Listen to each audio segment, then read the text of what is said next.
মুখস্থ। অনেক হিন্দুরও সূরা ইখলাস মুখস্থ আছে, জানেন? অনেক হিন্দু ভাইরা একই পাড়ায় একই সাথে সমাজে থাকার কারণে তারা সূরা ফাতিহা, ইখলাস এরকম 2-4টা দোয়া কালাম সূরা এদেরও মুখস্থ থাকে। সূরাতুল ইখলাস এমন একটা সূরা যেটা অনেক অমুসলিম ভাইদেরও মুখস্থ থাকে। খুব ছোট্ট সূরা। স্রষ্টার পরিচয় যে এত সহজ ভাষায় মাত্র 4টি বাক্যে দিয়ে দেয়া যায়, তার জলজন্ত প্রমাণ হচ্ছে এই সূরাতুল ইখলাস। মাত্র 4টি আয়াত। কয়টি? 4টি আয়াত দিয়ে আল্লাহ তাআলা স্রষ্টার পরিচয় খুবই চমৎকার ভাবে প্রিসাইজলি তিনি তুলে ধরেছেন। কোরআনের অনেক জায়গায় আল্লাহ তাআলা নিজের পরিচয় দিয়েছেন। যেমন সূরা বাকারার 255 নম্বর আয়াতে, মানে আয়াতুল কুরসির মধ্যে আল্লাহ তাআলা নিজের পরিচয় তুলে ধরেছেন। একটি আয়াত, 9টি বাক্য বিশিষ্ট একটি আয়াত, সেখানে আল্লাহ তাআলার পরিচয় খুব চমৎকার ভাবে পাওয়া যায়। আয়াতুল কুরসি, এটা আপনাদের মুখস্থ আছে না? আয়াতুল কুরসি ফরজ সালাতের পরে এটা পড়বেন। আল্লাহর হাবিব সাল্লাল্লাহু আলাইহি ওয়াসাল্লাম ফরজ সালাতের পরে এটা পড়তেন। তিনি বলতেন, মান কারাআ আয়াতুল কুরসি দুবুরা কুল্লি সালাতিন মাকতুবাতিন লাম ইয়ামনাহু মিন দুখুলিল জান্নাতি ইল্লাল মাউত। ফরজ সালাতের পরে যে আয়াতুল কুরসি তেলাওয়াত করবে তার জান্নাতে যাওয়ার ক্ষেত্রে আর কোনো বাধা থাকে না, মৃত্যু ছাড়া। মৃত্যুটাই বাধা, মরলেই জান্নাতি। আয়াতুল কুরসির ভেতরে আল্লাহ তাআলা ওনার পরিচয় তুলে ধরেছেন খুবই সংক্ষিপ্তভাবে, এক আয়াতে আল্লাহর পরিচয়। তারপর সূরা হাশরের শেষ 3 আয়াতে আল্লাহ তাআলা নিজের খুব চমৎকার পরিচয় তুলে ধরেছেন। তারপরে এই সূরা ইখলাসের মধ্যে আল্লাহ তাআলা আরো সংক্ষিপ্ত পরিসরে, ভেরি প্রিসাইজলি, মাত্র ছোট্ট ছোট্ট 4টা আয়াতে নিজের পরিচয় তুলে ধরেছেন। তো কিভাবে আল্লাহ তাআলা নিজের পরিচয় আমাদের সামনে পেশ করলেন, আমরা সেটাই আজকে শুনবার চেষ্টা করবো ইনশাআল্লাহ। সূরাতুল ইখলাস আপনারা কি জানেন এটা কোরআনের কততম পারায় অবস্থিত? 30তম পারায়। এবং এই সূরাটি মাক্কি সূরা। কি সূরা? কোরআনের সর্বশেষ পারায় অবস্থিত 30তম পারায়। আয়াত সংখ্যা তো আমরা শুরুতেই বললাম, কয়টি? 4টি। এই সূরাটি কোরআনের যে সূরার ধারাক্রম, সেই ধারাক্রম অনুসারে 112 নম্বর সূরা। কত নম্বর? 112 নম্বর সূরা। এই সূরাটা মক্কাতুল মুকাররমাতে নাজিল হওয়ার কিছু প্রেক্ষাপট আছে। প্রেক্ষাপটগুলো হচ্ছে, আরবরা বংশকে খুব গুরুত্ব দেয়, বংশ প্রিজার্ভ করা, লিনিয়েজকে প্রিজার্ভ করা। এবং তারা মানুষকে দেখে, শুধু মানুষ তো না, মানুষের পায়ের ছাপ দেখে বলে দিতে পারতো তার বাবাকে, তার বাবাকে, পর দাদাকে, 14 পুরুষের নাম বলে দিতে পারতো। শুধু মানুষই না, তারা উটের পায়ের ছাপ দেখে, উটের পায়ের, মরুভূমির বালুতে উটের পায়ের ছাপ দেখে ওই উট কোন বংশের, ওই বংশের ওর নাম কি, ওর বাবার নাম কি, ওর দাদার নাম কি, 14 পুরুষ এরকম ছিল। এবং তারা দুজন মানুষকে যদি ঢেকে রাখা হয় সারা শরীর, শুধু পায়ের একেবারে শেষের দিকের ছোট আঙ্গুল দেখে, এটাকে ইলমুল কিয়াফা বলে, ওই ছোট আঙ্গুলের শেপ দেখে ওরা বলে দিতে পারতো সে কোন বংশের, তার বাবার নাম কি, দাদার নাম কি, 14 পুরুষ। তারা এই লিনিয়েজকে প্রিজার্ভ করতো আর কি এইভাবে। এবং এই বংশ পরিক্রমা মুখস্থ করা, জানা, জিজ্ঞেস করা, এটাকে গুরুত্ব দিত। তো তারা আল্লাহকেও আমাদের মতো এরকম একজন সত্তা ভেবে আল্লাহ হাবিব সাল্লাল্লাহু আলাইহি ওয়াসাল্লামকে জিজ্ঞেস করতেছে যে, ইদান খালাকাল্লাহু কুল্লা শাই ফামান খালাকাল্লাহ। মুহাম্মদ, তুমি তো বলো যে আল্লাহ নাকি সব সৃষ্টি করেছে, তো আল্লাহকে কে সৃষ্টি করেছে? অথবা বলো যে আল্লাহর বাবাকে, আল্লাহর দাদাকে, আল্লাহর পরদাদাকে, আল্লাহর বংশটা বলো। তো তখন তাদের এই প্রশ্নের জবাবে আল্লাহ তাআলা সূরাতুল ইখলাস নাজিল করেন যে, কুল হুয়াল্লাহু আহাদ। হে নবী, আপনি বলুন আল্লাহ হচ্ছেন এক, অদ্বিতীয়, ইউনিক, অ্যাবসলিউট। আল্লাহুস সামাদ, তিনি হচ্ছেন সামাদ, তিনি কারো প্রতি নির্ভরশীল নন, অমুখাপেক্ষী। লাম ইয়ালিদ ওয়া লাম ইউলাদ, তিনি কাউকে জন্ম দেনও নাই, আবার তিনি কারো কাছ থেকে জন্ম নেনও নাই। ওয়া লাম ইয়াকুল লাহু কুফুয়ান আহাদ, তার সমকক্ষ, তার মতো, তার সিমিলার মহাবিশ্বে দ্বিতীয় কেউ নাই। সুবহানাল্লাহ। এটা হচ্ছে শানে নুজুল, কোন প্রেক্ষাপটে নাজিল হয়েছে, এটা হচ্ছে একটা বর্ণনা। আরেক বর্ণনা এসছে, মক্কার মুশরিকরা জিজ্ঞেস করতে আরম্ভ করলো, ইয়া মুহাম্মদ, আমরা জানি মানুষ মাটির তৈরি, ফেরেশতারা নূরের তৈরি, মানে আলোর তৈরি, এরপর জিনেরা আগুনের তৈরি, আল্লাহ কিসের তৈরি? আল্লাহ তাআলার বাইয়িন লানা জিনসা রাব্বিক, তোমার আল্লাহর জিন্স বর্ণনা করো, সে কোত্থেকে আসছে, কি দিয়ে, কোন জিন্স থেকে, মানে কোন জিনিস থেকে তৈরি? তখন আল্লাহ তাআলা এই সূরাটা নাজিল করলেন, কুল হুয়াল্লাহু আহাদ আল্লাহুস সামাদ লাম ইয়ালিদ ওয়া লাম ইউলাদ ওয়া লাম ইয়াকুল লাহু কুফুয়ান আহাদ। এইভাবে অনেকগুলো বর্ণনা পাওয়া যায় যে এরকম এরকম প্রেক্ষাপটে যখন রাসূল সাল্লাল্লাহু আলাইহি ওয়াসাল্লামকে তারা এই সমস্ত প্রশ্ন জিজ্ঞেস করে, তখন তাদের প্রশ্নের জবাব স্বরূপ আল্লাহ তাআলা 4 আয়াত বিশিষ্ট এই সূরাটি নাজিল করেন। তাহলে সূরার কোন প্রেক্ষাপটে কোন সিচুয়েশনে সূরাটা নাজিল হলো এটা সবার কাছে ক্লিয়ার না এখন? এই সূরার কিছু ফজিলত পাওয়া যায়। আপনারা তো সূরার নাম শুনেছেন সূরাতুল ইখলাস। ইখলাস শব্দের অর্থ হচ্ছে সিনসিয়ারিটি, আন্তরিকতা বা একনিষ্ঠতা। যেহেতু এই সূরায় একনিষ্ঠতার সাথে আল্লাহর তাওহীদের ঘোষণা দেওয়া হয়, এজন্য এই সূরার নাম হচ্ছে সূরাতুল ইখলাস। আবার এই সূরাকে সূরাতুত তাওহীদও বলে, যেহেতু আল্লাহর একত্ববাদের ঘোষণা এই সূরায় দেওয়া হচ্ছে, ওয়াননেস অফ গড। আবার এই সূরার একটা নাম হচ্ছে সূরাতুল মারিফা, যেহেতু এই সূরা মারিফা মানে জানা বা চেনা। যেহেতু এই সূরা পড়ার মধ্য দিয়ে আল্লাহর পরিচয় জানা যায়, আল্লাহকে চেনা যায়, এজন্য সূরার নাম সূরাতুল মারিফা। আচ্ছা, এই সূরার অনেক ফজিলত আছে, অনেক ফজিলত। আমরা কয়েকটা ফজিলত আপনাদের সামনে শেয়ার করবো ইনশাআল্লাহ। এই সূরার 1 নম্বর ফজিলত হচ্ছে রাসূল সাল্লাল্লাহু আলাইহি ওয়াসাল্লাম বিভিন্ন সুন্নত নামাজের দ্বিতীয় রাকাতে এই সূরাটা পড়তেন। যেমন ফজরের 2 রাকাত সুন্নত আছে না, ফজরের 2 রাকাত সুন্নতের দ্বিতীয় রাকাতে রাসূল সাল্লাল্লাহু আলাইহি ওয়াসাল্লাম এটা পড়তেন। প্রথম রাকাতে সূরা কাফিরুন, দ্বিতীয় রাকাতে সূরা ইখলাস এটা পড়তেন। মাগরিবের নামাজের যে সুন্নাত, সেই সুন্নাতেরও দ্বিতীয় রাকাতে আল্লাহর হাবিব সাল্লাল্লাহু আলাইহি ওয়াসাল্লাম এই সূরাটা পড়তেন। তাওয়াফ করার পরে 2 রাকাত নামাজ পড়তে হয়, জানেন? ওই 2 রাকাত নামাজে রাসূল সাল্লাল্লাহু আলাইহি ওয়াসাল্লাম প্রথম রাকাতে সূরাতুল কাফিরুন, দ্বিতীয় রাকাতে সূরাতুল ইখলাস পড়তেন। বিতিরের সালাতের শেষ রাকাতে আল্লাহর হাবিব সাল্লাল্লাহু আলাইহি ওয়াসাল্লাম সূরাতুল ইখলাস পড়তেন। এই মর্মে অনেকগুলো হাসান হাদিস আছে। তাহলে কখন কখন সূরাতুল ইখলাস পড়তেন রাসূল সাল্লাল্লাহু আলাইহি ওয়াসাল্লাম, কোন নামাজে? ক্লিয়ার না? ফজরের 2 রাকাত সুন্নত নামাজের শেষের রাকাতে, মাগরিবের 2 রাকাত সুন্নত নামাজের শেষের রাকাতে, তাওয়াফের পরে যে 2 রাকাত পড়তে হয় শেষের রাকাতে, বিতিরের সালাতের শেষ রাকাতে। এই সূরাটাকে আল্লাহর হাবিব সাল্লাল্লাহু আলাইহি ওয়াসাল্লাম সুলুসুল কোরআন বলেছেন, 1/3 অফ দ্য কিতাব। কোরআনের 3 ভাগের 1 ভাগ। সূরাতুল ইখলাস তা'দিলু সুলুসাল কোরআন। সূরা ইখলাস হচ্ছে কোরআনের 3 ভাগের 1 ভাগ। তার মানে আপনি যদি একবার সূরা ইখলাস পড়েন, কয় পারা তেলাওয়াতের সওয়াব? 2 বার পড়লে, 3 বার পড়লে, 3 বার পড়লে 1 খতম কোরআনের সওয়াব। আলহামদুলিল্লাহ।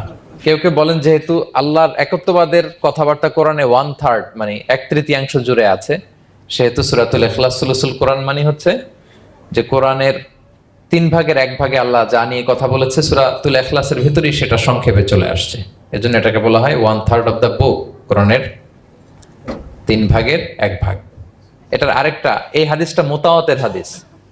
সূরাতুল ইখলাস তা'দিলু সুলুসাল কোরআন, এটা এমন সংখ্যক, বেশি সংখ্যক সাহাবী প্রতিটি জেনারেশনে বর্ণনা করেছে, সাহাবী, তাবি।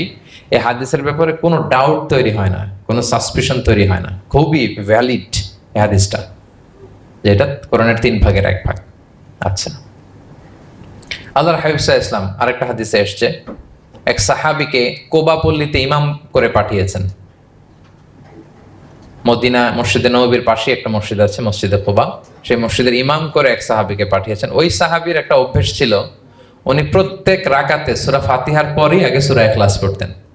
ধরেন প্রথম রাকাতে সূরা ফাতিহার পরে ইখলাস, এরপর একটা সূরা পড়তেন। দ্বিতীয় রাকাতে সূরা ফাতিহার পরে আবার সূরা ইখলাস, এরপর একটা সূরা পড়তেন। ধরেন যে জুমার নামাজ 2 রাকাত, উনি ফাতিহার পরে প্রথমে কোন সূরাটা পড়ে নিতেন, এরপরে অন্য যে কোনো একটা সূরা। দ্বিতীয় রাকাতে সূরা ফাতিহার পরে কোন সূরাটা প্রথমে পড়ে নিতেন? ইখলাসের। এইটাই ওনার স্বভাব। প্রত্যেক নামাজে যদি কোনো ইমাম সাহেব শুধু সূরা ইখলাস পড়ে, একটু খারাপ লাগবে না আমাদের? ওনার মুসল্লিদেরও তাই লেগেছে। ওনারা জিজ্ঞেস করলেন, তুমি এটা কেন করো?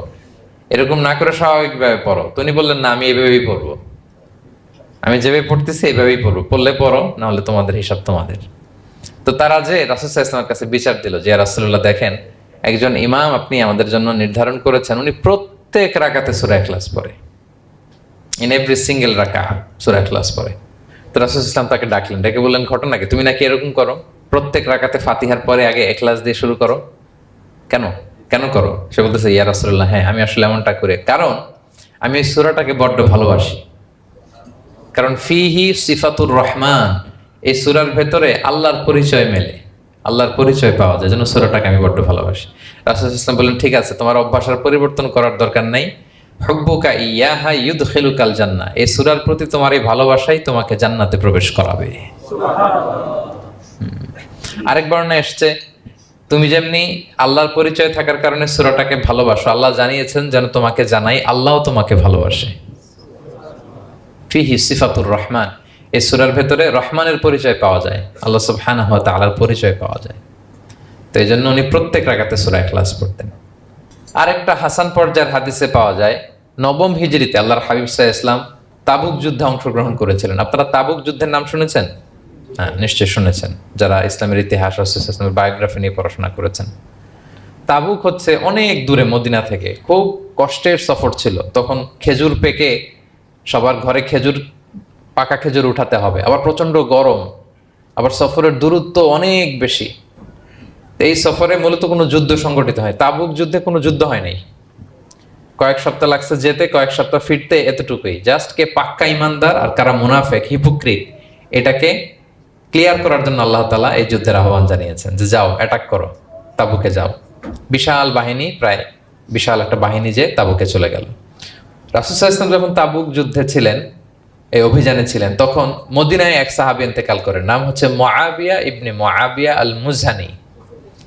তো উনি ইন্তেকাল যখন করলেন, রাসূল সাল্লাল্লাহু আলাইহি ওয়াসাল্লাম তো এত দূর থেকে এটা জানতেন না। জিবরাইল ইসলাম এসে বললেন, ইয়া রাসূলুল্লাহ, মদিনাতে আপনার সাহাবী মুআবিয়া ইন্তেকাল করেছে। মুআবিয়া ইবনে আবি সুফিয়ান একজন সাহাবী আছে, উনি নয়, মুআবিয়া ইবনে মুআবিয়া আল মুজহানি। তখন বললেন, ইয়া রাসূলুল্লাহ, আপনি এই 30,000 সাহাবী নিয়ে এখানেই মরুভূমির মধ্যেই তার গায়েবানা জানাজা পড়েন, আমরাও আছি আপনার সাথে, আমরাও শরীক হব। রাসূল সাল্লাল্লাহু আলাইহি ওয়াসাল্লাম এত দূরে তাবুক থেকেই মুআবিয়া ইবনে মুআবিয়া আল মুজহানি রাদিয়াল্লাহু তাআলা আনহুর গায়েবানা জানাজায় শরীক হলেন। এই গায়েবানা জানাজায় সাহাবাদের সাথে ফেরেশতারাও শরীক হয়েছিলেন, দুই কাতারে, পেছনে দুই কাতার, প্রতি কাতারে 70,000 ফেরেশতা। জানাজা শেষে, দোয়া শেষে আল্লাহর হাবিব সাল্লাল্লাহু আলাইহি ওয়াসাল্লাম বললেন যে, জিবরিল, ঘটনা কি?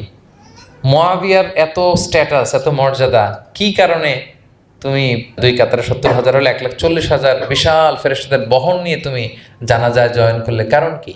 কি তার মর্তবা? তো জিবরাইল আলাইহিস সালাম বললেন, ইয়া রাসূলুল্লাহ, আপনার সাহাবী মুআবিয়ার বৈশিষ্ট্য ছিল তিনি কাইমান আও কাঈদান, দাঁড়িয়ে অথবা বসে, মাশিয়ান আও রাকিবান, আরোহণ অবস্থায় অথবা চলন্ত অবস্থায়, উঠতে বসতে চলতে ফিরতে সব সময় সে পড়তে থাকতো কুল হুয়াল্লাহু আহাদ আল্লাহুস সামাদ লাম ইয়ালিদ ওয়া লাম ইউলাদ ওয়া লাম ইয়াকুল লাহু কুফুয়ান আহাদ। এই সূরাটা ছিল তার ডেইলি ওজিফা, সব সময় উঠতে বসতে চলতে ফিরতে কোন সূরা পড়তো? সূরা ইখলাস পড়তো। এজন্য আল্লাহ তাআলার আদেশে আমরা 1,40,000 ফেরেশতা নিয়ে তার জানাজায় শরীক হয়েছে। সুবহানাল্লাহি বিহামদিহি। তাহলে বুঝতে পারতেছেন এই সূরার মর্তবা কতটা পছন্দনীয় সূরা আল্লাহর কাছে। যদিও ছোট, আয়াত কয়টা? কিন্তু আল্লাহর কাছে এটার ফজিলত অনেক বেশি। প্রিয় ভাইরা, শুধু এখানেই শেষ নয়, আল্লাহর হাবিব সাল্লাল্লাহু আলাইহি ওয়াসাল্লাম সকালে, সন্ধ্যায়, ফজরের পরে, মাগরিবের পরে এবং বিছানায় ঘুমোতে যাওয়ার আগে তিনি সূরাতুল ইখলাস, সূরা ফালাক, সূরা নাস পড়ে হাতের মধ্যে ফু দিতেন, দুই হাত একসাথে মিলিয়ে এরকম ফু দিয়ে মাথা থেকে বডিতে যতটুকু সম্ভব তিনি মাসে করতেন। 3টা সূরাই শুরু হয়েছে কুল দিয়ে, এজন্য 3 সূরাকে একসাথে বলে কুল আস-সালাসা, মানে 3 কুল। এই 3 কুল তিনি ফজরের পর, মাগরিবের পর আর বিছানায় ঘুমোতে যাওয়ার আগে পরে হাতে ফু দিয়ে সারা গায়ে মেসেজ করতেন। আপনারা করেন? হ্যাঁ, অভ্যাসটা, ওজিফাটা আছে তো আপনাদের, না? করবেন এটা। এটা special protection, you will get a special protection from Allah সুবহানাহু ওয়া তাআলা। অনেকে দেখবেন ব্ল্যাক ম্যাজিক করে, ব্ল্যাক ম্যাজিক কিন্তু সত্য, ম্যাজিক করে, সেহের করে আপনাকে দুর্বল করে ফেলবে। স্বয়ং আল্লাহর হাবিব সাল্লাল্লাহু আলাইহি ওয়াসাল্লামকে সেহের করা হয়েছিল। উনি কয়েক মাস স্ত্রীদের সাথে ফিজিক্যাল ইন্টিমেসিতে যেতে পারতেন না, এত দুর্বল হয়ে গেছিলেন। লাবিদ ইবনুল আসাম নামে এক ইহুদি মিত্র, সে জাদু করেছিল রাসূল সাল্লাল্লাহু আলাইহি ওয়াসাল্লামকে। ওনার মাথার চুল চিরুনির ভেতরে 11টা গিট দিয়ে সেই ব্ল্যাক ম্যাজিক করেছে। নবী সাল্লাল্লাহু আলাইহি ওয়াসাল্লাম কয়েক মাস অসুস্থ ছিলেন। পরে সূরা ফালাক নাস যখন নাজিল হয় তখন আল্লাহ তাআলা বিষ্ণু সাল্লাল্লাহু সুস্থ করে দিলেন। সাহাবীদেরকে নিয়ে এক কুয়ার নিচ থেকে, চিরুনি থেকে এই গিটগুলো খুলে খুলে রাসূল সাল্লাল্লাহু আলাইহি ওয়াসাল্লাম 11টা আয়াত তেলাওয়াত করলেন, রাসূল সাল্লাল্লাহু আলাইহি ওয়াসাল্লামকে সুস্থ করে দিল কে? আল্লাহ সুবহানাহু ওয়া তাআলা শিফা নসিব করলেন। তার মানে ব্ল্যাক ম্যাজিক সত্য, সিহির করে মানুষ। আপনার সফলতা, আপনার সাকসেস, এটা সবার ভাল লাগবে না, মনে রাখবেন। সবাই এটা পছন্দ করে না। আল আইনু হক, নজর কিন্তু সত্য, নজর সত্য, নজরের প্রভাব আছে, চোখের প্রভাব আছে। এজন্য কারো ভালো কিছু দেখলে মাশা আল্লাহ বলবেন, আল্লাহর দিকে ফিরিয়ে দিবেন ওটার কল্যাণ। কি বলবেন? একটা সুন্দর ফুটফুটে বাচ্চা দেখলে মাশা আল্লাহ। কারো সফলতা দেখলে, কারো ফার্মে গেলেন, বাগানে যেয়ে দেখলেন ফল মূল ভর্তি, কি বলবেন? মাশা আল্লাহ, বিসমিল্লাহ মাশা আল্লাহ বললে এটাতে আর ক্ষতি হয় না। অনেকে বলে যে বাবা মা মাশাআল্লাহ বলা লাগে না, বাবা মা আর নাকি মামা, এই তিনজন নাকি মাশাআল্লাহ না বললে কিছু, এটা ভুল কথা। বাবা মারও বলতে হয়। বাবাও তার ছেলের কোনো সাকসেস ভালো কিছু দেখলে কি বলবে? মাশা আল্লাহ, তাবারাকাল্লাহ, অথবা বিসমিল্লাহ মাশা আল্লাহ, এটা আপনারা বলবেন। নজরের প্রভাব আছে। আপনি সিম্পলি দেখেন, এই যে আমি আপনাদের দিকে তাকিয়ে তাকিয়ে কথা বলছি, আমি যদি অনেকক্ষণ স্টেয়ারিং করি, কারোর দিকে ভেবে তাকিয়ে থাকি, সে ভালো ফিল করবে? কেন? আমি কি তার মারছি, ধরছি, স্পর্শ করছি? কিছুই তো করলাম, শুধু আমি তার দিকে তাকিয়ে আছি। তার মানে এতেই সে অস্বস্তি ফিল করতেছে। ধরেন যে আপনি কোন একটা প্রোগ্রামে বসে আছেন, আপনার পাশে যে বসে, আপনি তার দিকে এরকম 10 মিনিট তাকায় আছেন, কোনো কথা ছাড়া শুধু তাকিয়েই রইলেন, তার কি ভাল লাগবে বলেন? সে কি কমফোর্টেবল ফিল করবে? সে ভয় পাবে, সে ভয় পাবে, অস্বস্তি ফিল। আপনি কিছুই করেন নাই, না তাকে টাচ করেছেন, না ধরেছেন, ছুঁয়েছেন, কিন্তু শুধু তাকিয়ে আছেন। দেখেন নজরের কি প্রভাব। আল্লাহ আইনু হাক, নজর সত্যি। এজন্য কারো সাকসেস দেখলে আমরা সবসময় যেন মাশাআল্লাহ বলি। মাশাআল্লাহ ঠোঁটের সাথে মিলিয়ে রাখবেন। ভালো দেখলে কি বলবেন? মাশাআল্লাহ, মাশাআল্লাহ, বিসমিল্লাহ মাশাআল্লাহ, মাশাআল্লাহ, তাবারাকাল্লাহ, এটা বলবেন। তাহলে আল্লাহর হাবিব সাল্লাল্লাহু আলাইহি ওয়াসাল্লামকেও সেহের করা হয়েছিল।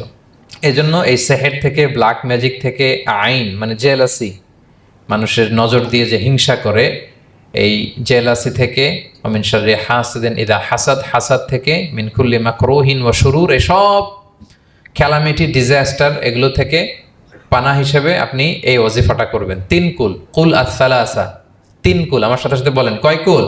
3 কুল। কি কি? সূরাতুল ইখলাস, সূরা ফালাক, সূরা নাস। এই 3টা পড়ে ফজরের পর, মাগরিবের পর আর ঘুমোতে যাওয়ার আগে হাত দুইটাকে একসাথে করে পরে লম্বা একটা ফু দিয়ে মাথা থেকে মাসাজ করবেন সারা গায়ে। পারা যাবে ইনশাআল্লাহ বিইذنিল্লাহ। এবং আম্মা জান আয়েশা রাদিয়াল্লাহু তাআলা আনহা বলতেন, আমি যখন কখনো অসুস্থ হয়ে যেতাম, অসুস্থ হলে রাসূল সাল্লাল্লাহু আলাইহি ওয়াসাল্লামকে যে যখন কমপ্লেন করি, ইয়া রাসূলুল্লাহ আমি তো অসুস্থ, রাসূল সাল্লাল্লাহু আলাইহি ওয়াসাল্লাম আমাকে এই আমলটা করতে বলতেন। মানে আয়েশা, তুমি সূরাতুল ইখলাস, সূরা ফালাক, সূরা নাস পড়ে সারা গায়ে কি করো? ফু দাও। হ্যাঁ। আলী রাদিয়াল্লাহু তাআলা আনহু বর্ণনা করেন, আল্লাহর হাবিব সাল্লাল্লাহু আলাইহি ওয়াসাল্লাম একবার নামাজ পড়তেছেন, নামাজে তিনি সিজদারত অবস্থায়, ইন দ্য মিন টাইম লাদাগাতহুল আকরা, একটা বিচ্ছু রাসূল সাল্লাল্লাহু আলাইহি ওয়াসাল্লামের আঙ্গুলে কামড় দিল। বিচ্ছু, বিচ্ছুর কামড় খাইছেন? হ্যাঁ, কেমন লাগে? খুব আরাম লাগে? হ্যাঁ, খুব যন্ত্রণা হয়, অনেক যন্ত্রণা হয়। তো রাসূল সাল্লাল্লাহু আলাইহি ওয়াসাল্লামকে যখন কামড় দিল নামাজরত অবস্থায়, রাসূল সাল্লাল্লাহু আলাইহি ওয়াসাল্লাম খুব যন্ত্রণা পেলেন, ব্যথা পেলেন। এই বিচ্ছুটারে লানত করলেন। সাধারণত লানত করতেন না, তিনি বলতেন লানাতুল্লাহি আলাল আকরা, এই বিচ্ছুর উপর লানাত, লা ইয়াদাউ নাবিয়ান ওয়ালা গায়রা। এই বিচ্ছু নবীও চিনে না, মানুষও চিনে না, মানে কোথায় কামড় দিতে হবে এটাও বুঝতেছে না। শুধু নবী না, সব নবীদের নবী, ওনারা কামড় দিয়ে ফেলছে। তাই আল্লাহর পক্ষ থেকে পরীক্ষা ছিল, কেয়ার করা। উনি ভর্ৎসনা করলেন, লানত করে বললেন নবীও চিনস না, মানুষও চিনস না, কামড় দিয়ে খুব কষ্ট পাচ্ছেন তিনি। তো আল্লাহ হাবিব সাল্লাল্লাহু আলাইহি ওয়াসাল্লাম বললেন, যাও গরম পানি আর লবণ নিয়ে আসো, এনে এটার মধ্যে ঢালো। তো ঢালতে আরম্ভ করলো। লবণ কিন্তু খুবই ব্যথানাশক, pain killer, natural pain killer. এটার মধ্যে সোডিয়াম ক্লোরাইড আছে, তো এটা গরম করে লবণ মিশিয়ে দিলে যে কোনো ব্যথা ট্যাথা সাথে সাথে ভালো হয়ে যায়। রাসূল ইসলাম বললেন ঢালো। ঢালতেছে, রাসূল ইসলাম পড়তেছেন কুল হুয়াল্লাহু আহাদ আল্লাহুস সামাদ লাম ইয়ালিদ ওয়া লাম ইউলাদ ওয়া লাম ইয়াকুল লাহু কুফুয়ান আহাদ বলে ফু দিচ্ছেন আর ঢালতেছে। ঢালাও শেষ, আঙ্গুলের ব্যথাও শেষ। তাহলে রাসূল সাল্লাল্লাহু আলাইহি ওয়াসাল্লামের একটা চিকিৎসা পদ্ধতি আপনারা জানলেন, তিব্বে নাবাবী, যে সাপ বিচ্ছু কিছু ধ্বংসন করলে ওখানে কুসুম ওয়ার্ম ওয়াটার, লবণ দিয়ে ওয়ার্ম ওয়াটার করে সেখানে ঢালতে হবে। আর কোন সূরা পড়তে হবে? কুল হুয়াল্লাহু আহাদ আল্লাহুস সামাদ লাম ইয়ালিদ ওয়া লাম ইউলাদ ওয়া লাম ইয়াকুল লাহু কুফুয়ান আহাদ, এটা পড়তে হবে। তাহলে এই সূরার ফজিলত কি জানতে পেরেছেন আপনারা? ক্লিয়ার তো না? আমি রিপিট করি, কি কি ফজিলত বললাম। রাসূল সাল্লাল্লাহু আলাইহি ওয়াসাল্লাম ফজরের নামাজের সুন্নাতে, মাগরিবের সুন্নাতে, তাওয়াফের পরের সুন্নাতে, ভিতরের শেষ রাকাতে সূরাতুল ইখলাস পড়তেন। রাসূল সাল্লাল্লাহু আলাইহি ওয়াসাল্লাম সূরাটাকে সুলুসুল কোরআন, 1/3 অফ দ্য কিতাব বলেছেন। কোরআনের কয় ভাগের এক ভাগ? এবং এক সাহাবীর ঘটনা তো শুনলাম, সে সব নামাজে সূরা ইখলাস পড়তো, মুসল্লিরা কমপ্লেন করার পরেও সে পড়লো। রাসূল সাল্লাল্লাহু আলাইহি ওয়াসাল্লাম বললেন কেন পড়ো? বলে যে ফিহি সিফাতুর রহমান, এই সূরায় আল্লাহর পরিচয় আছে, এই সূরাটা বড্ড ভালো লাগে। তো রাসূল সাল্লাল্লাহু আলাইহি ওয়াসাল্লাম বললেন এই সূরার প্রতি তোমার ভালো লাগেই তোমাকে জান্নাতে নিয়ে যাবে। আরেক বর্ণনায় যে তুমি যেমনি আল্লাহর কারণে এই সূরাকে ভালোবাসো, আল্লাহও জানিয়েছেন তিনি তোমায় ভালোবাসেন। এরপর মুআবিয়া ইবনে মুআবিয়া আল মুজানির হাদিস শুনলাম, তিনি উঠতে বসতে চলতে ফিরতে সবসময় কোন সূরা পড়তেন? সূরাতুল ইখলাস। ফলে আকাশ থেকে 1,40,000 ফেরেশতা এসে দুই কাতারে 70,000 করে ওনার গায়েবানা জানাজা অংশগ্রহণ করেছেন। এবার বলেন এটা কি আপনারা কি ওয়াজিফা বানাবেন? হ্যাঁ বানাবেন, ডেইলি ওয়াজিফা। মেক ইট ইউর ডেইলি ওয়াজিফা। রিসাইট সূরাতুল ইখলাস every day, specially in the morning and evening. তাহলে সূরার ইন্ট্রোডাক্টরি ডিসকাশন শেষ, নাজিলের প্রেক্ষাপট শেষ, ফজিলত শেষ। এবার আমরা সূরায় ঢুকে যাই। কি বলেন? আউযু বিল্লাহি মিনাশ শাইতানির রাজিম, বিসমিল্লাহির রহমানির রহিম।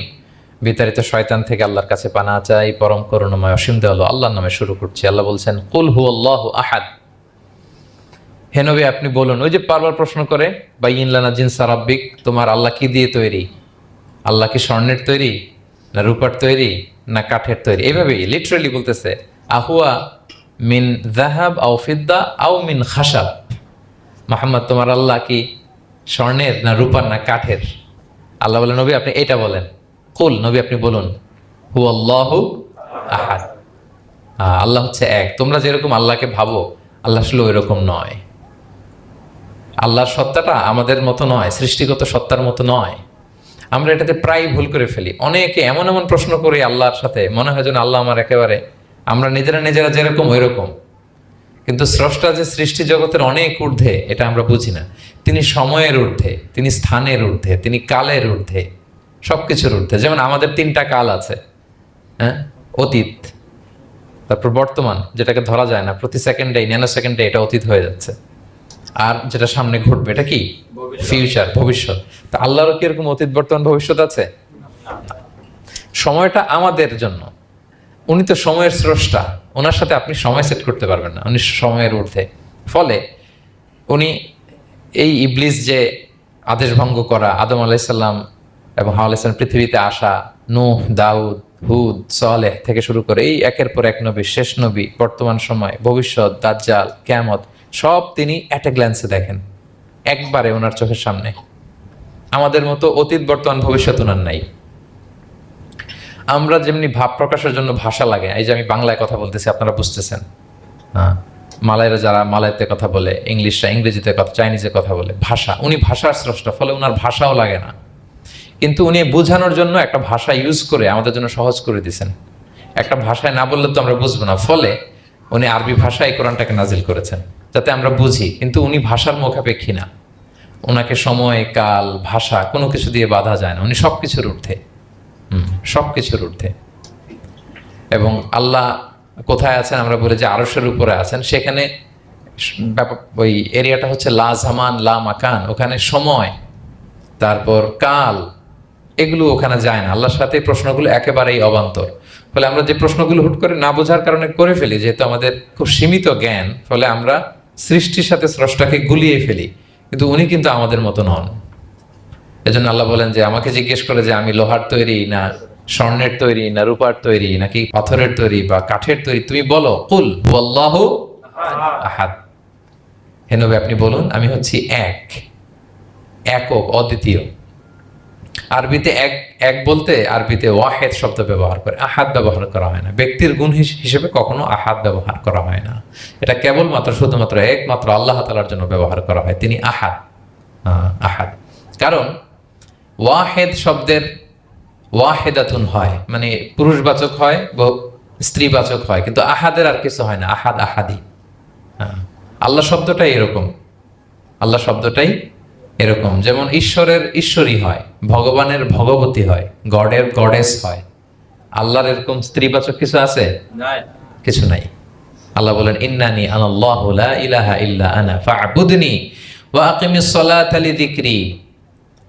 নিশ্চয় আমি আল্লাহ। মুসা আলাইহিস সালামকে প্রথম যে প্রত্যাদেশ, রেভেলেশন দিয়েছিলেন মুকাদ্দাসে তুয়ার পাশে, তুর পাহাড়ের পাদদেশে, ওখানে প্রথম মুসা আলাইহিস সালাম আল্লাহর সাউন্ড তখন তিনি শুনেছিলেন, এবং আল্লাহর সাউন্ডটাও আমাদের সাউন্ডের মতো নয়। যেমন আমি এদিক থেকে কথা বললে আপনি এই পাশ থেকে শুনবেন, এদিক থেকে কথা বললে, এদিক থেকে আমাকে ডাক দিলে এদিকে, তার মানে আমি দিকের সাথে সম্পৃক্ত। আল্লাহর এটা এরকম না। মুসা আলাইহিস সালাম তিনি যখন আল্লাহর কথা শুনলেন, তিনি বললেন যে একটা সাউন্ড শুনলাম, এটা চারদিক থেকে শোনা যায়, চারদিক থেকে শোনা যায়।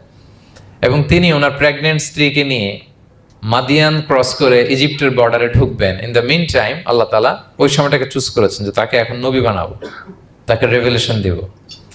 তো তিনি দেখলেন যে ইন্নী আনাস্তু নারান, আমি ওই যে লাআল্লি আতিকুম মিনহা বিকাবাসিন আও আজিদু আলান নারি হুদা, স্ত্রীকে দাসীকে বললেন যে একটু বসো, প্রচন্ড ঠান্ডা, ওই যে আগুন দেখা যায়, মনে হয় কেউ আগুন পোহাচ্ছে, আমি একটু আগুন নিয়ে আসি মশাল দিয়ে, তোমাদের আরাম লাগবে, একটু ওয়ার্ম আপ হবে। তো আগুনের কাছে যেয়ে দেখে সামনে যত যায় আগুন তত পেছায়, এবং আগুনটা সাধারণ আগুন না, একটা গাছ থেকে আগুন বেরোচ্ছে, কিন্তু ওই গাছের পাতা জ্বলে না, ডাল জ্বলে না, কিছুই হয় না। আসলে এটা আগুন না, এটা আল্লাহর নূর। আল্লাহর নূর সেখানে ফোকাস দেওয়া হয়েছে। আল্লাহর নূরও আমাদের নূরের মতো না। নূর মানে লাইট, নূর মানে কি? লাইট। সো এই যে আমরা যে লাইট দেখি, এই লাইটের মতো না। কারণ আল্লাহর এই নূরের কাবার দেয়া হচ্ছে আবার নূরের পর্দা দিয়ে। পর্দা দেয়া হয় সাধারণত আলোকে আটকানোর জন্য, কিন্তু আল্লাহর যে পর্দা, হিজাবের কথা বলা হয়েছে, ওই পর্দাটাও আলোর পর্দা। আমাদের সাথে মিলালে হবে? আমরা ঘরে পর্দা টাঙাই কি থামাতে বলেন তো? আলো থামাতে। আর আল্লাহর যে হিজাব পর্দাগুলো কিসের? আলোর, নূরের। সো কশ্চিন কালেও আপনি সৃষ্টির সাথে স্রষ্টাকে মিলাবেন না। আমরা ভুল করে অনেক সময় এরকম অবান্তর প্রশ্নগুলো করি। তো আল্লাহ তখন মুসা আলাইহিস সালামকে প্রত্যাদেশ করলেন যে ইন্নানি আনাল্লাহ লা ইলাহা ইল্লা আনা ফা'বুদনি, আমি আল্লাহ। আমি কি? আল্লাহ। এই আল্লাহ নামটা আল্লাহ নিজেই রেখেছেন।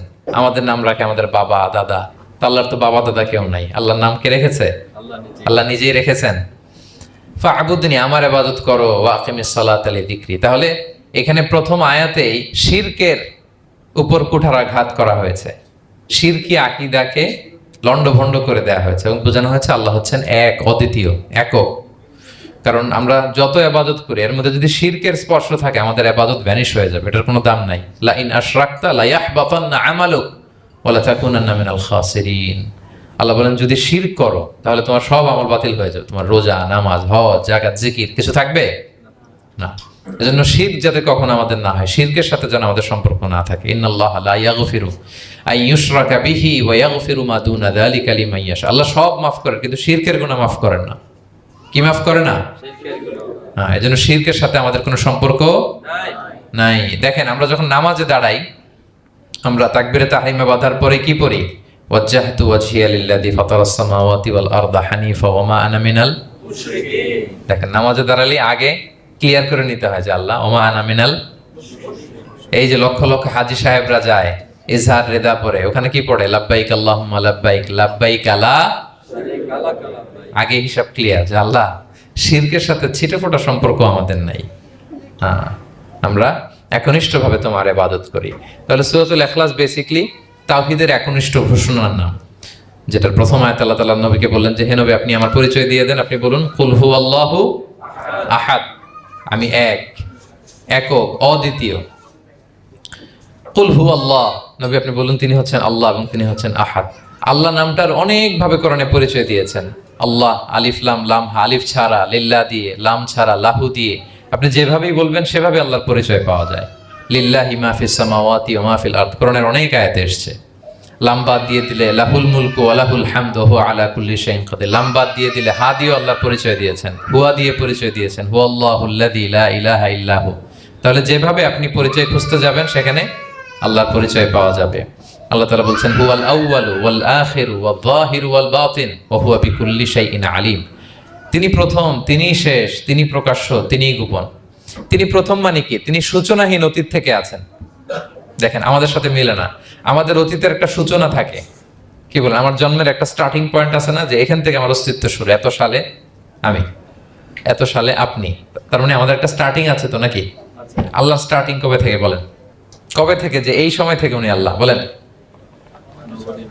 nobody knows, কারণ হুয়াল আউয়াল, এই আউয়াল মানে এমন শুরু, সূচনাহীন শুরু,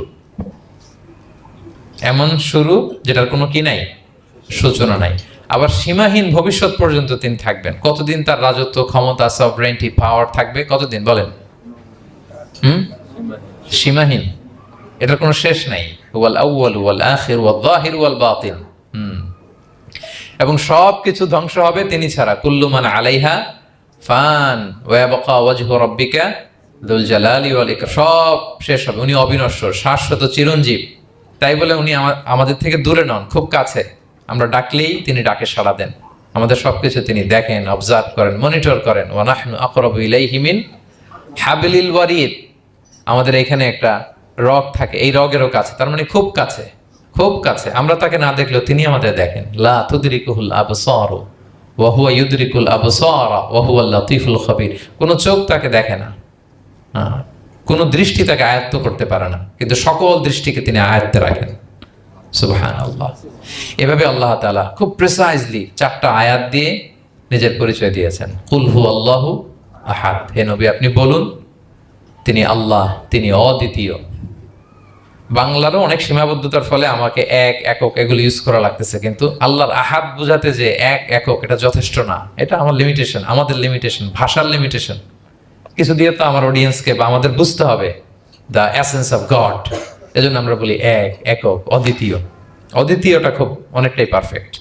তাহলে তিনি হচ্ছেন আহাদ, এবং এই আহাদের লেসন দেওয়ার জন্য সব নবীরা এসেছে। সব নবীরা একই কথা বলেছেন, আদম আলাইহিস সালাম থেকে শুরু করে বিষ্ণু আলাইহিস সালাম পর্যন্ত একই কথা বলেছেন যে ইয়া কওমি ইবুদুল্লাহ মা লাকুম মিন ইলাহিন গায়রু আফালা তাআকিলুন। হে আমার জনপদের লোকেরা, কি হলো তোমরা এত কিছুর ইবাদত করো, দাসত্ব করো, তোমরা ইবাদত করবে এক সত্তার, তিনি কে? মা লাকুম মিন ইলাহিন গায়রু, তিনি ছাড়া কোনো ইলাহ তোমাদের নেই। তাহলে এই যে ওয়াননেস অফ গড, স্রষ্টা যে একজন, এই কনসেপ্টটাকে ক্লিয়ার করবার জন্যই এত এত নবীরা পৃথিবীতে হাজির হয়েছেন। তাহলে আল্লাহর চমৎকার একটা নাম জানলাম আমরা, আহাদ। কি নাম? মজার ব্যাপার হচ্ছে এই নাম কোরআনে আর কোথাও নাই। আহাদুন শব্দ যেটা আছে এটা অন্য অর্থে, এক এক অর্থে আর কি, কিন্তু আল্লাহর আহাদ কোরআনে শুধু এই সূরাতেই এসেছে। আল্লাহর আহাদ নামটা শুধু এই সূরাতেই এসেছে। আহাদ, আহাদ। আপনারা বেলাল রাদিয়াল্লাহু তাআলা আনহুর ঘটনা জানেন যে উমাইয়া ইবনে খালাফ খুব পাষণ্ড মাওলা ছিল ওনার, মনিব। এমন কোনো অত্যাচার নাই যে ঈমান আনার কারণে বেলাল রাদিয়াল্লাহু তাআলা আনহুর উপর করা হয় নাই। পিটানো, চাবুক মারা, টানা হেচড়া করা, উত্তপ্ত মরুভূমিতে। যারা হজ উমরা করতে গিয়েছেন তারা তো দেখেছেন মরুভূমির বালু, ওখানে কত গরম, চাল ছেড়ে দিলে মুড়ি হয়ে যাবে, খই হয়ে যাবে। ওই উত্তপ্ত গরম বালুতে বেলাল রাদিয়াল্লাহু তাআলা আনহুকে শুইয়ে পেটের উপরে পাথর রেখে দেওয়া হয়েছিল। তখন তিনি আল্লাহর একত্ববাদের ঘোষণা এই শব্দটা দিয়ে করেছেন। অস্ফুট কণ্ঠে উনি বারবার বলছিলেন আহাদ, আহাদ, আহাদুন, আহাদ। তো আল্লাহ তাআলার এই নামটা, আহাদ নামটা, এই সূরা ছাড়া কোরআনের অন্য কোথাও আসেনি। তাহলে প্রথম আয়াতটা কি? কুল হুয়াল্লাহু। হে নবী, তারা জিজ্ঞেস করে আমার বংশ কি, বাপদাদা কই, কাঠের না মাটির না লোহার না সোনার? আপনি বলুন কুল হুয়াল্লাহু, তিনি এক, অদ্বিতীয়।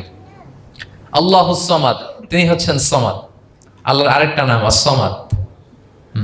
আল্লাহুস সামাদ। সামাদ শব্দের অনেকগুলো অর্থ পাওয়া যায়। সামাদের একটা মিনিং হচ্ছে যার উপরে আর কারো কোনো স্ট্যাটাস বা মর্যাদা নাই। আরবিতে বলে মানতাহা ইলাইহি সুগদাদু ওয়া শারাফ।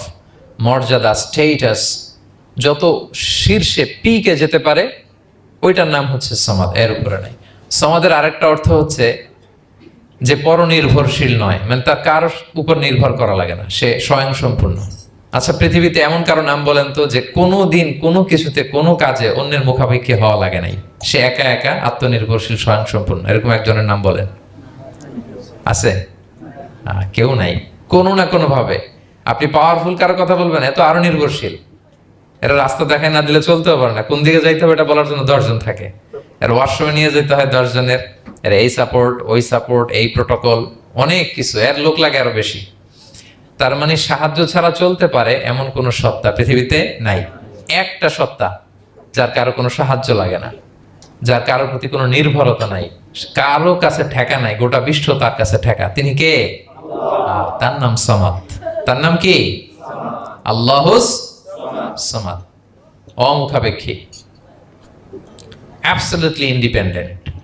কখনো কোনো কাজে তার কারো কাছে যেতে হয় না, কারো উপর ভরসা করতে হয় না, কারো প্রতি তার কোনো ঠেকা নাই। সব গোটা দুনিয়া তার কাছে ঠেকা, তার কাছে ফরিয়াদ করে, তার দিকে ঝুঁকে পড়ে আসতে বাধ্য, ওই সত্তার নাম হচ্ছে সমাদ। সমাদ ক্লিয়ার সবার কাছে? আল্লাহ তাআলা বলছেন ইয়া আইয়ুহান নাসু আনতুমুল ফুকারাউ ইলাল্লাহ ওয়াল্লাহু হুয়াল গনিয়ুল হামিদ। ওহে মানুষেরা, তোমরা হচ্ছে ফকির। ফকির বিমানা মুফতাকির ইলাল্লাহ, মানে মুখাপেক্ষী কার দিকে? ফুকারা ইলাল্লাহ ওয়াল্লাহু হুয়াল গনিয়ুল হামিদ। কিন্তু আল্লাহ কার প্রতি মুখাপেক্ষী নন। গানি, তিনি প্রাচুর্যশীল, হামিদ, সপ্রশংসিত। সবাই তার কাছে ফরিয়াদ করে, তিনি কারো কাছে ফরিয়াদ, সবাই তার কাছে চায়, তিনি কারো কাছে চাওয়া লাগে না, সবাই তার কাছে মুখাপেক্ষী, তিনি কারো প্রতি মুখাপেক্ষী। তার নাম সমাদ। তার নাম কি? তাহলে সমাদ ক্লিয়ার। হ্যাঁ, লাম ইয়ালিদ ওয়ালাম ইউলাদ। লাম ইয়ালিদ, তিনি কাউকে জন্ম দেননি। ওয়ালাম ইউলাদ, তিনি নিজেও জন্ম নেন নাই। সুবহানাল্লাহ, দেখেন কত সহজে পরিচয়। তিনি কাউরে জন্ম দেনও নাই, জন্ম নেনও নাই। সুবহানাল্লাহ, আমাদের ধর্ম যে কত সুন্দর, এক আল্লাহর দিকে আমাদেরকে রেফার করা হয়েছে। অন্যান্য ধর্মের দিকে দেখেন কি আজীব কথা। খ্রিস্ট ধর্মে বলে আদম আলাইহিস সালাম পাপ করছে, ওই পাপের কারণে আমরা সবাই নাকি পাপী, জন্মাইলেই নাকি পাপী। ইসলাম বলে আমরা জন্মগ্রহণ করি মাসুম অবস্থায়, নিষ্পাপ। কিন্তু খ্রিস্টানরা কি বলে? আমরা পাপ নিয়ে জন্মাই, ফলে খোদার ছেলের দুনিয়াতে আসা লাগছে, এসে সবার পাপ নিজের কাঁধে নিয়ে শুলে চড়ছে, এরপরে খোদার সাথে যে বসে আছে। এটা হচ্ছে খ্রিস্ট ধর্মের কথা। অন্যান্য অনেক ধর্মে দেখেন ল্যাংটা বাবার কাছে যে মাথা নোয়াতে হয়। এরকম অনেক ধর্ম দেখছেন যে লোকটার চুলে জট বাঁধা, দাড়িতে জট বাঁধা, একেবারে উলঙ্গ, তার কাছে যে সবাই এরকম হাত পাতে। দেখছেন? দেখেন না আপনারা? নাকি শুধু আমি একাই দেখলাম? দেখছেন সবাই? আছে, কিন্তু আমি ধর্মের নাম বলতেছি না, তোমার ধর্মকে ছোট করা যাবে না, কিন্তু এরকম আছে। তো দেখেন কি সমস্ত অদ্ভুত নিয়ম কানুন। আগুন নিয়ে ওইখানে দৌড়াইতে হয়, এই করতে হয়। কিন্তু আমাদের এক সত্তার কাছে আমরা চাই, কোনো ভায়া লাগে না, মিডিয়েটর লাগে না, মধ্যস্থতাকারী লাগে না। আল্লাহ বলে ডাকার সাথে সাথে তিনি ডাকে সাড়া দেন। লাম ইয়ালিদ ওয়া লাম ইয়াকুল লাহু, জন্ম দেনও নাই, জন্ম নেনও নাই। মুশরিকরা বলতো আল মালাইকাতু বানাতুল্লাহ, তারা বলতো ফেরেশতারা নাকি আল্লাহর মেয়ে। নাউযুবিল্লাহ। ওয়া ক্বালাতিল ইয়াহুদু উযাইরুন ইবনুল্লাহ, ইহুদিরা বলতো উযাইর আলাইহিস সালাম আল্লাহর ছেলে। ওয়া ক্বালাতিন নাসারা আল মাসীহ ইবনুল্লাহ, আর খ্রিস্টানরা বলে ঈসা মাসীহ, ঈসা আলাইহিস সালাম উনি নাকি আল্লাহর ছেলে। নাউযুবিল্লাহ। আল্লাহ সবগুলো ভ্রান্ত ধারণার কবর রচনা করেছেন এই আয়াত দিয়ে। লাম ইয়ালিদ ওয়া লাম ইউলাদ, না না, এগুলো ভুল। ক্লিয়ার কাট শুনে রাখো, কান খাড়া করে জেনে রাখো। লাম ইয়ালিদ ওয়া লাম ইউলাদ, তিনি কাউকে জন্ম দেনও নাই, তিনি কারো কাছ থেকে জন্ম নেনও নাই। ইমাম আবু বকর আল বাকিল্লানি একজন বড়, অনেক বড় একজন দার্শনিক ছিলেন এবং তর্কবাগীশ ছিলেন, ইরাকের। নাম শুনেছেন কেউ? আবু বকর আল বাকিল্লানি। তো উনি কারোর সাথে তর্ক লাগলে উনি খ্রিস্ট ধর্মের কত লোককে যে শাহাদা পড়াইছেন ওনার এই যৌক্তিক আলোচনা দিয়ে, তর্ক দিয়ে। সুবহানাল্লাহ। এক খ্রিস্টান পাদ্রী ওনারে প্রশ্ন করলো, তোমরা মুসলমানরা খুব রেসিস্ট। উনি বললেন কেন? বলছে তোমরা খ্রিস্টান মেয়ে বিয়ে করতে পারো, ইহুদি মেয়ে বিয়ে করতে পারো, মুসলিম কিন্তু ইহুদি মেয়ে, খ্রিস্টান মেয়ে শর্ত সাপেক্ষে, কিছু শর্ত আছে, ওই আলোচনা যাচ্ছেন, শর্ত সাপেক্ষে বিয়ে করতে পারে আহলি কিতাব হলে। কিন্তু কোন খ্রিস্টানরা মুসলিম মেয়ে আমাদের মেয়েদেরকে বিয়ে করতে পারবে না, কোন ইহুদি আমাদের মেয়েকে বিয়ে করতে পারবে না। তো বলে তোমরা খুব রেসিস্ট, তোমরা আমাদের মেয়ে না, ওকে তোমাদের মেয়ে আমাদেরকে দাও না। তো তিনি বলেন তোমরা তো ইহুদি, তোমাদের নবী হচ্ছে মুসা আলাইহিস সালাম, ওনাকে তো আমরা মানি, ওনার কথা তো কোরআনে আছে, এজন্য তোমাদের মেয়েকে বিয়ে করতে পারি। আর খ্রিস্টানদের নবী হচ্ছে ঈসা আলাইহিস সালাম, ওনাকেও মানি, ওনার মায়ের নামে বিশাল সূরাই আছে, সূরা মারিয়াম, আর ওনার ব্যাপারে হাজার শত শত আয়াত, তো এই জন্য তোমার খ্রিস্টানদের মেয়ে বিয়ে করতে পারি। তোমরা তো আমাদের নবী মুহাম্মদ সাল্লাল্লাহু আলাইহি ওয়াসাল্লামকে মানো না। মুহাম্মদ সাল্লাল্লাহু আলাইহি ওয়াসাল্লাম যে শেষ নবী এটা তোমরা মানো, মানার সাথে সাথে মুসলমান হয়ে যাবে, এরপর আমাদের মেয়েকেও তোমরা বিয়ে করতে পারবে। তো এভাবে উনি এমন ভাবে উত্তর দিতেন, ফাবুহিতাল্লাযী কাফার, কোনো একেবারে লাজবাব হয়ে যেত। তো ওনার নাম যখন ছড়ালো, ইরাকের মুসলিম বাদশাহ ওনাকে কনস্টান্টিনোপলে পাঠাবেন, যেখানে রোমান এম্পায়ার। তো রোমান এম্পায়ার এরাও খুব প্রস্তুতি নিয়ে আছে যে আবু বকর আল বাকিল্লানিকে ডিল করা অনেক কঠিন, সে আসতেছে, তার সাথে কিভাবে কি করা যায়। তো আপনারা জানেন যে খ্রিস্ট সমাজের নিয়ম হচ্ছে রাজার দরবারে ঢুকতে গেলে কুর্নিশ করে ঢোকা লাগে। কি করে? মাথা নত করে, এরকম নিচের দিকে করে রূপুর মতো করে এরপরে ঢোকা লাগে। তো এখন তারা প্ল্যান করতেছে যে আবু বকর বাকেল্লানি তো জীবনে আমার কুর্নিশ করবে না, এটা তো আমার জন্য অপমান হয়ে যাবে, কি করা যায়। তো রাজার এক বড় উজির সে প্ল্যান করলো, একটা কাজ করেন, রাজ দরবারে তাকে যখন ঢুকানো হবে তার জন্য একটা স্পেশাল গেট বানানো হবে, দরজাটা ফুল হবে না, হাফ হবে, অর্ধেক। তো অর্ধেক দরজা দিয়ে যখন সে ঢুকবে, সে তো বাধ্য মাথা নিচু করে ঢুকতে হবে, তাহলে রুকু হয়ে গেল, কুর্নিশ আপনাদের দেওয়া হয়ে গেল। বলে এই তো চমৎকার বুদ্ধি, ঠিক আছে একটা ছোট্ট দরজা বানাও। তো বানাইছে। উনি যখন কনস্টান্টিনোপলে পৌঁছলেন, ওনাকে নিয়ে আসালো রাজদরবার, বলতেছে এটা দিয়ে ঢুকতে হবে, আমাদের সবার ঢুকেন। তো সবাই এরকম মাথা নিচু নিচু করে ঢুকছে। উনি দেখেই বুঝছে এটা তো কৌশল করছে আমার সাথে। তো উনি মাথা নিচু করছেন, কিন্তু এমনি না, উল্টা হয়ে উনি মাথাটা পিছনে দিয়ে, বুঝতে পারছেন, উনি অ্যাবাউট টার্ন হয়ে ঢুকতে তো হবে, পিঠটারে রাজার দিকে দিয়ে, নিতম্বটাকে রাজার দিকে দিয়ে, তারপরে উনি রুকু দিছে, উল্টা রুকু। তো এক হিসেবে কুর্নিশ মানে, বরং আরো রাজাকে কি হয়েছে, ইনসাল্ট করা হয়েছে। রাজা তো রেগে মেগে আগুন। সবাই রাজা বলছে জানতাম ও এরকম কিছু একটা করবে। মানে এমন ভাবে উনি বুদ্ধি বের করে ওনাকে, ওনার সাথে আর পারা যায়। কেন ওনার কথা আনলাম এই জন্য, সেখানে যেও উনি পুরো রাজ দরবারকে তাক লাগিয়ে দিলেন এইভাবে। উনি দেখেন যে কনস্টান্টিনোপলের রোমান এম্পায়ারের পাশে পোপ বসা। পোপ চেনেন তো, মানে তৎকালীন খ্রিস্টান সবচেয়ে বড় পাদ্রী। তিনি যে বলতেছে কাইফা হালুক ইয়া কাহানাতুল মা'বাদ ও কাইফাল আহল ও কাইফাল আওলাদ, যে বলতেছে আরে সম্মানিত পোপ, আপনি কেমন আছেন, আপনার বউ কেমন আছে, আপনার সন্তান কেমন আছে। এই কথা শুনে রাজা রেগে মেগে আগুন। এই আবু বকর বাকেল্লানি, এত বড় সাহস, তুমি জানো না উনি পোপ? পোপদের বিয়ে করা নিষেধ, তারা এত পবিত্র, তাদের স্ত্রী হয় না, তাদের সন্তান হয় না। একজন পবিত্র সত্তার সন্তান থাকে কি করে, স্ত্রী থাকে কি করে, তারা আমাদের পোপ। তা আবু বকর আল বাকিল্লানি বলে, আপনাদের পোপের যদি স্ত্রী থাকলে ইজ্জত চলে যায়, সন্তান থাকলে সম্মান ক্ষুণ্ণ হয়, তাহলে আপনারা ঈসা আলাইহিস সালামকে আল্লাহর সন্তান কি করে বানান, মেরিকে আল্লাহর স্ত্রী কি করে বানান। সুবহানাল্লাহ বিহামদিহি। আল্লাহর সাথে আপনারা বউ সেট করতে পারেন, আল্লাহর সন্তান সাব্যস্ত করতে পারেন, কিন্তু আপনার পোপকে জিজ্ঞেস করলাম আপনার স্ত্রী কেমন আছে, আপনার বউ কেমন আছে, আপনার রেগে মেগে আগুন। এই কথা শুনে ওই ওদিকে যারা আছে সব শাহাদা পড়ে মুসলমান হয়ে গেছে। এরকম অনেক লোক ওনার বুদ্ধিমত্তা দেখে শাহাদা পড়ে মুসলমান হয়ে